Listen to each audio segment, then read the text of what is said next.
வணக்கம் என் உறவுகளே.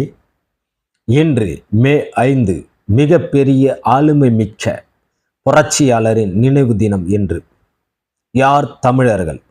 சாதியற்றவர்களே தமிழர்கள் என்று முழங்கிய தென்னிந்திய சமூக புரட்சியின் தந்தை பண்டிதர் அயோத்திதாசர் அவர்களின் நினைவு தினம் என்று தோழர்களே. இவர் சாதி எதிர்ப்பு போராளி, சமூக சேவகர் மற்றும் தமிழ் அறிஞர் மற்றும் சித்த மருத்துவர் ஆவார். இவரை போற்றுவோம், போற்றி வணங்குவோம், புகழ் பாடுவோம். இவரது புரட்சியின் வரலாற்றை அடுத்த தலைமுறைகளுக்கும் கொண்டு செல்வோம் தோழர்களே. இவரது அயராத உழைப்பிற்கு மீண்டும் ஒரு தடவை வணங்குவோம், வணங்கி போற்றுவோம். நன்றி. ஜெய் பீம்.